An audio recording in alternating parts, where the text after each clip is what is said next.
Infotecarios Podcast, el mundo de la información en constante evolución.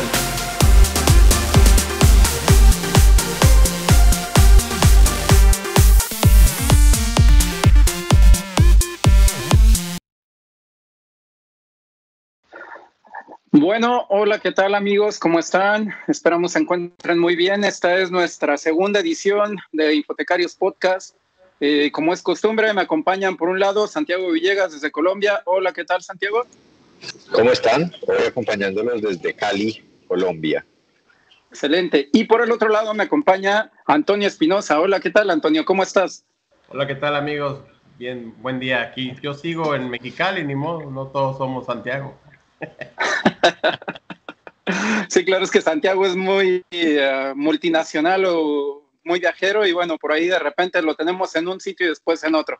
Pero bueno, es un gusto. Bueno, por eso se le cae a uno el pelo, ¿no? Eso es lo que pasa cuando trabajas más de la cuenta. Yo creo que más bien ya lo reconoció la UNESCO como Patrimonio de la Humanidad. Bueno. Definitivamente. Bueno, amigos, y pues comenzamos un poco comentando sobre los eventos que ha habido en estos días, en estos últimos días. Ha habido dos eventos particularmente de este lado del charco, particularmente. Mencionar también que yo me encuentro justamente en España y bueno, de este lado particularmente hemos tenido dos eventos esta semana. Y casualmente estos dos eventos vienen cerrando en la fecha en la cual estamos grabando. Esto es el 11 de julio, están cerrando estos dos eventos o estos dos encuentros o congresos. Uno de ellos es el Congreso ISCO, España-Portugal, que está asociado a la International Society for Knowledge Organization. Dentro de este congreso o dentro de este encuentro, de alguna manera se han venido tratando varios temas relacionados a la gestión documental, preservación digital, organización y recuperación de la información audiovisual e incluso algunos temas relacionados a la web semántica. Importante mencionar y comentarles que ambos encuentros o ambos congresos se desarrollan en la misma sede casualmente, que es en la Universidad de Barcelona. Y bueno, el otro encuentro que se desarrolla de igual manera, bueno, antes de que me olvide, mencionarles que su cuenta del Congreso ISCO es ISCO-congresos-SP-medio-PT, o también los encuentran con el hashtag ISCO 2019-BCN. Por ahí pueden dar seguimiento a todo lo que ha venido sucediendo. Y por el otro lado, que es más fácil con el segundo, ¿no? Porque el primero, totalmente, no sé, lo pudieron haber hecho un poquito más complicado, pero un mensaje para los amigos de ISCO, por favor, o sea, hacer las cuentas más fáciles. El marketing es importante. Totalmente de acuerdo. Sí, y bueno, hasta para leerlo me cuesta un poco de trabajo, así que bueno, claro, sí, ISCO 2019 BCN con K es mucho más fácil para buscarlos en redes. Yo los busqué así, los encontré y encontré que están hablando de temas de web semántica muy interesantes, Saúl, que deberíamos estar los bibliotecarios mucho más involucrados ahora cuando estamos hablando de asistentes inteligentes de voz, de reconocimiento de metadatos automáticos, de reconocimiento de imágenes, y todo eso lo están discutiendo ahí en ISCO 2019 BCN. Sin duda. De hecho, ahora que lo mencionas, hablando de estos temas de reconocimiento de voz con los ayudantes de las diferentes marcas, Google, Alexa, etcétera, el hablar de estos temas se vuelve central y mucho también relacionado con temas de web semántica. Entonces, muy recomendable por ahí lo que han venido tratando durante este congreso ISCO, España-Portugal. Y bueno, a la par también mencionar que se ha venido desarrollando otro encuentro, que de igual manera, digamos que hablando un poco de sus redes sociales, el hashtag es mucho más sencillo, me da la impresión, y me encuentras mucho más información en relación a lo que se ha venido desarrollando. De este encuentro es el Encuentro Ibérico de la Asociación de Educación e Investigación en Ciencias de la Información de Iberoamérica y el Caribe, EDICIC. Las siglas. Este encuentro ha venido desarrollándose bajo el lema Datos abiertos e inclusión digital en la era del Big Data. Temas yo creo que sumamente interesantes, que están muy en boga y de los cuales vale la pena hablar mucho en los diferentes foros. Hablando particularmente de este encuentro, mencionar que por ahí estuvo también dando la conferencia inaugural Gloria Pérez Almerón con una ponencia, una presentación denominada Bibliotecas, Motores del Cambio para alcanzar el desarrollo sostenible. Muy interesante porque de alguna manera ha venido pues hablando un poco sobre cómo es que ella está trabajando fuertemente para que cada uno de los bibliotecarios se convierta en un activista y pueda dar fuerza al desarrollo y al trabajo que se presenta en las bibliotecas día a día. Gloria Pérez por ahí mencionaba algunos aspectos sobre qué es más importante, si el contenedor o el contenido. Y bueno, esa pregunta también valdría la pena hacerla entre nosotros, ¿no? ¿Ustedes qué opinan? ¿Que es más válido el contenedor o el contenido, hablando de los bibliotecarios y del desarrollo documental que se trabaja en las bibliotecas? Creo que es una pregunta como de qué fue primero, el huevo o la gallina. Es similar esta pregunta, ¿no? Que realmente tiene muchas aristas en las que puedes tú opinar y defender el punto, pero yo creo que van de la mano simultáneamente. Es una simbiosis que hay entre ambos que deben coexistir y ser parte fundamental del uno del otro, ¿no? Obviamente. Totalmente. De acuerdo contigo, Antonio. Fíjate que eso me recuerda mucho una pregunta que insistentemente hacían hace 12 años cuando empecé a dar conferencias por ahí, que cada vez es menos, gracias a Dios, realizada, y es ¿cuándo va a desaparecer el libro? Esa pregunta tiene que ver otra vez con el contenedor y el contenido. Y se trata de superar la idea de que el libro es el objeto y empezar a pensar en que el libro es el concepto que reúne ese contenido. Bien lo decía Paul Ottley, el padre de la clasificación decimal universal, en 1932 en su Tratado de la Documentación, cuando decía que, de hecho, lo que es considerado el sustituto del libro va a constituir el nuevo libro, ¿sí? Y lo decía él a propósito de la radio, de la televisión, del cinemagrama, del audio, o sea, de todo lo que estaba sucediendo en ese tiempo, en 1932. Totalmente de acuerdo. Incluso me remontan un poco a aquellos días universitarios, sin duda alguna, hablando de Paul Otlet. También mencionar un poco que, bueno, Gloria Pérez, además de mencionar un poco estos aspectos de aspecto fundamental, hablaba un poco también de aquel documento llamado Surcando las olas o Atrapados en la marea. No sé si llegaron a verlo por ahí, un reporte de IFLA, en el cual hablaba cómo algunas cosas han venido cambiando, cómo las tecnologías se expanden y además cambian nuestros límites, en cómo la educación en línea modifica nuestro aprendizaje y en cómo los límites de la privacidad están siendo redefinidos hoy en día. Es un tema muy interesante el hablar un poco de aspectos de privacidad, de derechos de autor y demás elementos, creo yo.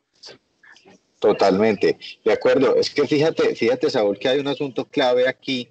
En el gobierno de Gloria Pérez Almerón, tal vez lo que más puede uno resaltar de lo que ha hecho en IFLA es que le ha dado una participación, una voz más activa a todos los bibliotecarios, pero también a las comunidades. Y empezamos a ver que lleva a cabo ejercicios, incluso usando metodologías como la metodología que yo he usado hace un tiempo, que es Design Thinking for Libraries, para pensar en cómo serán las bibliotecas. Y este ejercicio de las tendencias de 2018, que fue publicado pues el año pasado, sale de un ejercicio colaborativo. Cuando empiezan las discusiones en la OMPI, en la Organización Mundial de Propiedad Intelectual, más o menos en simultánea se lanzan estas tendencias y empezamos o reiteramos el papel de la biblioteca en la defensa de la privacidad para el usuario. Ustedes seguramente recordarán, bueno, yo creo que ya no soy el mayor aquí, ¿no? Así tienes el mayor, pero ustedes sí recordarán que en la guerra contra el terrorismo en Estados Unidos, pues George Bush, hijo, pidió a las bibliotecas liberar los datos de las lecturas que hacían sus usuarios. Y las bibliotecas dijeron, no, o sea, Ala dijo, no, eso no va a pasar. Nosotros nos declaramos en desobediencia civil, no estamos de acuerdo con romper esos límites de la privacidad. Y fue tal vez el primer paso grande de una asociación bibliotecaria en torno a defender la privacidad de sus usuarios y el derecho a que los datos sean retenidos. Después de eso surgen las legislaciones europeas de protección de datos, legislaciones latinoamericanas como Habeas Data en Colombia y otras muchas más que seguramente ustedes conocen. Y ahí el papel de la biblioteca es clave. Claro, incluso también nos da elementos para tener una visión global de las bibliotecas, así como el posicionamiento que tienen ante la sociedad y esa defensa que el mismo bibliotecario viene haciendo en torno a los derechos, no solamente de la biblioteca y de lo que es la biblioteca o de su forma de trabajo, sino de los propios usuarios, creo yo. El poder tener esa libertad en torno a muchos aspectos relacionados a la información se vuelve central finalmente.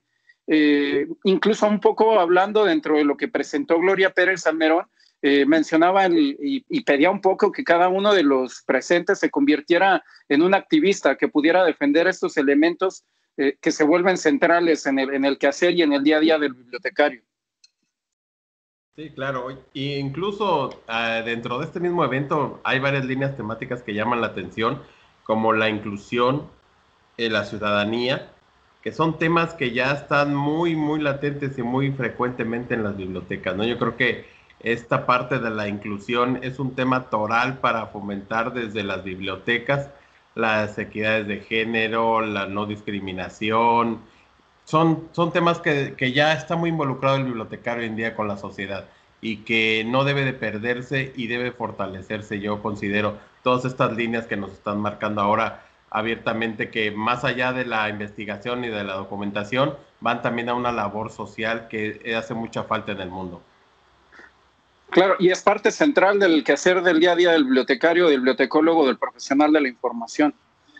Yo incluso veía por ahí algunas de las líneas temáticas, temas de gobierno abierto, la colaboración de la misma sociedad en el aspecto del desarrollo de gobierno, el uso de las redes sociales que se vuelven centrales hoy en día, la privacidad en el entorno digital, la preservación digital, más allá de la utilización del recurso, cuánto vamos a poder preservar esos recursos, e incluso la proyección de intercambios de docentes internacionales que es vital para poder intercambiar ideas, que no solamente se encuentre el profesional local, sino que pueda haber una interacción y que se vuelva multidisciplinar e internacional, cosa que ahora mismo incluso venimos haciendo en este podcast. Claro, y hay un tema clave ahí, digamos, en el marco general del evento, que es el Big Data. También hay que decir que la incidencia de las bibliotecas ha sido muy pequeña y tendríamos que estar mucho más metidos allí. Recuerdo claramente que uno de los proyectos más interesantes que hicimos con la Fundación Gates, con una pequeña biblioteca en Filipinas, que se convirtió en el centro de consulta del ciudadano de los datos abiertos de su gobierno.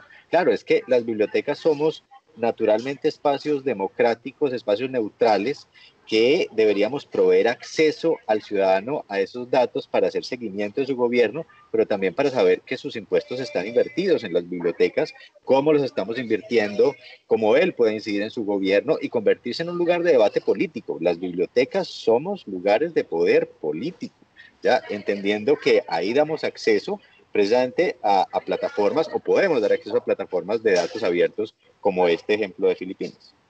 Claro, e incluso creo que la biblioteca se convierte en un centro que permite el balance socialmente hablando.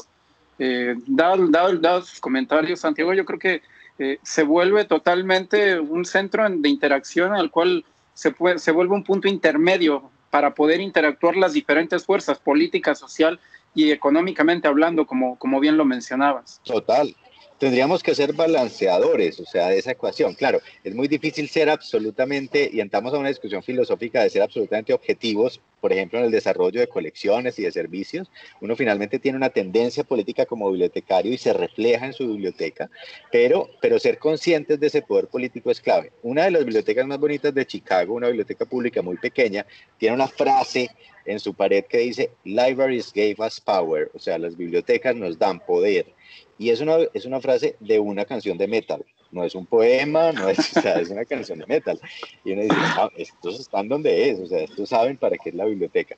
Y de ese concepto de las bibliotecas nos dan poder, sale todo lo demás. Ahí está la protección de la privacidad, la protección digamos, del acceso a la ciudadanía a esos datos abiertos y al Big Data, pero también asuntos como el que nos empecemos a percatar que somos piratas hace muchos años, los bibliotecarios, o sea, hay que reconocer que somos de los mejores piratas que hay y que en ese sentido hemos estado redefiniendo las normas y las reglas de la propiedad intelectual hace años, entonces que tenemos que participar de esa discusión, de la discusión de la propiedad intelectual, que hoy se está dando en la OMPI y en otras áreas, y de la discusión de la privacidad y de los datos abiertos y demás. Sobre todo ahora que no sé si ha notado esta evolución en que la mayoría de las bibliotecas en el mundo están incluyendo espacios para el desarrollo de la ciencia, acercando a los usuarios jóvenes a la ciencia. Entonces, todos esos datos que se van a empezar a generar a través de cualquier descubrimiento, investigación que lleguen a ser los usuarios iniciales, es un gran compromiso del bibliotecario y tener esa visión de proyectarlas a su comunidad. Yo creo que es muy importante. Uno de los casos que ustedes mencionaban, es muy importante, sí, todo el esquema que se marque generalizado para las bibliotecas, pero el bibliotecario siempre va a hacer esa diferencia en su biblioteca. No sé si tú recuerdes, Saúl, que hay un caso en una biblioteca de Iztapalapa, en la Ciudad de México, que es una zona muy conflictiva, donde hay mucha delincuencia. Pues el bibliotecario llegó a hacer la biblioteca el punto neutral. En la biblioteca no se perdía nada, en la biblioteca no había delincuencia, se saludaban entre diferentes bandas y no había ningún problema. Afuera de la biblioteca era un caos, pero la biblioteca, y en este caso el bibliotecario o la bibliotecaria, que era mujer, ella llevó a ese liderazgo en su comunidad y logró hacer de la biblioteca un lugar, pues, como tierra de nadie, como tierra de todos, ¿no? Donde hubiera amnistía, por decirlo de alguna manera. Genial, ese ejemplo no lo conocía. Ustedes que ambos tienen el honor de ser mexicanos, pero en Medellín nosotros tenemos Justo el problema de fronteras invisibles todavía, de fronteras invisibles.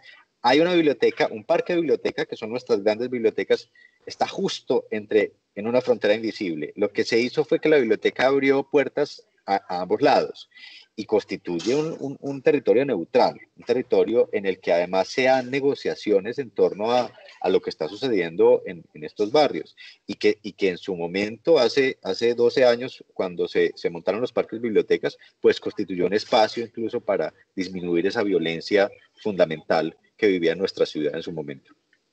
Bueno, y hablando de los honores, particularmente ha de ser un honor ser colombiano y particularmente, reitero, el hablar de la iniciativa de los parques de biblioteca, que han sido todo un ejemplo a nivel Latinoamérica, no solamente en Colombia. Créeme que por aquí también nosotros en México tomamos el ejemplo de lo que han venido desarrollando en estos parques de biblioteca y en cómo han venido colaborando y ayudando con la sociedad. Pues muchas gracias. Yo confieso que... Tu pregunta, Saúl. Claro, claro. Es importante el que genere el contenido como el que lo resguarda ahí. Totalmente. Imagínate, ahí está, total. Ahí está. Y tenemos que hablar en otro podcast de los parques biblioteca y de cómo, por ejemplo, pasó algo, Saúl, y es que en Río de Janeiro el modelo fue apropiado, o sea, el modelo de parques biblioteca se apropió para allá y no funcionó. Y hay que hablar de por qué, porque eso de copiar y pegar modelos no siempre es bueno. O sea, bueno, en México se ha intentado, y tampoco digamos que el contexto siempre es importante. Claro, total, así es. Entonces hay que hablar de ese tema. Pero hablando de otras cosas muy interesantes, ¿los premios para cuándo? A ver. Los premios, los reconocimientos InfoAwards ya vienen, ya vienen. 19 de septiembre, vale la pena allí retomar un poco. El próximo 19 de julio es la fecha límite para que quienes nos escuchan y nos ven puedan emitir su voto en infoawards.org, en la página infoawards.org. Ya estamos muy cerca para conocer y determinar quiénes van a ser los acreedores o los ganadores a este reconocimiento. Básicamente, un poco contarles, son 9 categorías en las cuales se han dividido estos reconocimientos. La primera, trayectoria, reconociendo claramente el quehacer y la labor de quienes han trabajado por mucho tiempo en este sector. Gestión empresarial, claramente del otro lado también, no solamente la biblioteca, sino saber que los bibliotecarios no solamente estamos dentro de las bibliotecas, sino también del otro lado. Bibliotecas comunitarias, buenas prácticas en las entidades, no solamente bibliotecas, sino entidades de conocimiento, entiéndase archivos, bibliotecas y museos. Proyectos con impacto social, los cuales colaboran y ayudan a la sociedad, hablando justo de lo que mencionabas. Incluso yo creo que hubiera sido buena opción el incorporar a los parques de biblioteca en esta iniciativa. Hablar de los blog promesa, también ver qué es lo que se ha venido desarrollando en la infósfera, en las infósferas, ¿no? Es otra categoría más. El profesional social media, que hay muchos que reconocer realmente por el trabajo que vienen desarrollando. También no queríamos dejar a un lado lo que es museos con actividades para personas con discapacidad, el tratar de ser incluyentes, y finalmente proyectos e ideas innovadoras. Esas son las 9 categorías de las cuales se componen los InfoAwards, y mencionar que los reconocimientos se van a entregar el próximo 19 de septiembre en la ciudad de Madrid, en el Instituto Internacional de América. Así que pues están todos invitados. Yo les cuento, Saúl, aquí como la noticia en el aire, que estoy haciendo todo lo posible para acompañarlos en Madrid en esa fecha, y es muy probable que los acompañe. Vamos a ver si nos pegamos la voladita, porque ahí sí es cruzada de charco completo. Totalmente. Es cruzada de charco. De igual forma, yo también espero poder acompañarlos. Estamos realizando las gestiones aquí ante nuestras autoridades. Estamos en un periodo de recesión económica en todo el mundo, yo creo, pero bueno, pues la verdad es que van los eventos, ¿no? Son unos reconocimientos que, pese a la juventud que tienen en cuanto a la organización de que es el segundo emisión de estos InfoAwards, tiene una gran consistencia en cuanto a la proyección y la visión que se tiene. Es reconocer el gremio, es unificarlo, internacionalizarlo, y qué mejor que salga de Infotecarios, que salga esta promoción de nosotros para el mundo. Y un saludo a nuestro querido amigo Paco Esquivel del Reyo, que también es un comunicador, comunicador. Parte del comité InfoAwards, totalmente. Pues hay que hacer entonces allá el podcast, ¿no? Como claro, eso justamente es lo que estaba pensando. En vivo, claro, a ver, eso hay que, ¿con quién hay que hablar? Mejor dicho, a ver, Antonio, ¿a quién hay que mandarle carta? Vamos a hacer todo lo posible por estar allá, y yo creo que ya se nos cumplió el tiempo, estamos a los 21 minutos. Bueno, antes de despedirnos, también enviar una felicitación a todos nuestros colegas chilenos que están celebrando el Día del Bibliotecario Chileno también por ahí, así que una felicitación y un fuerte abrazo también por esa labor que vienen desarrollando. Yo tenía un breve a todos los chilenos. Que fue el 10 de julio y nació en 1969 con la creación del Colegio de Bibliotecarios en Chile, y a finales de ese mismo año ya había 537 bibliotecarios titulados. Una suma considerable para lo que fue un gran movimiento. Y un saludo, yo tengo mucho aprecio porque tuve la oportunidad de tomar un diplomado justamente de bibliotecas ahí en la Universidad Alberto Hurtado. La verdad, felicidades a todos los colegas chilenos en su día. Bueno, felicidades y nos vemos en el próximo podcast, ¿no? Muchas gracias a ustedes por el honor de permitirme la compañía y aprender siempre en estas conversaciones cortas. Al contrario, siempre es un gusto el estar con dos renombrados profesionales y con excelente charla. Bueno, amigos, muchísimas gracias. Nos vemos pronto en el próximo. Nos vemos en nuestro próximo podcast. Un abrazo. Trataremos de ser más breves en el siguiente una vez más, lo estamos intentando, pero bueno, gracias por escucharnos. Hay gente que habla mucho, los colombianos hablan mucho. Bueno, los mexicanos también nos quedamos atrás. Compartan nuestro podcast y no dejen de leer. Sí, importante. Pueden escucharnos por varias plataformas, pueden vernos por YouTube. Si nos ven por YouTube, denle clic por ahí a suscribir y a la campanita para que reciban las notificaciones cada que haya un nuevo podcast. Y también nos pueden escuchar por los diferentes canales de audio: Spotify, iTunes, el podcast de Google, TuneIn, Cloud Sound y Anchor. Esas son las plataformas en las cuales nos encuentran en audio. Así que síganos, si les gusta, dejen sus comentarios también, y todas sus dudas y preguntas también déjenlas por aquí en nuestras diferentes redes sociales, @infotecarios o infotecarios.com, nuestra página. Y bueno, por aquí estamos. Gracias por seguirnos y amigos. Y si no les gusta, compártanselo a su peor enemigo, pero compártanlo. Totalmente. Muy bien, está bien, nos vemos en el próximo. Cuídense mucho. Hasta luego, un abrazo, gracias.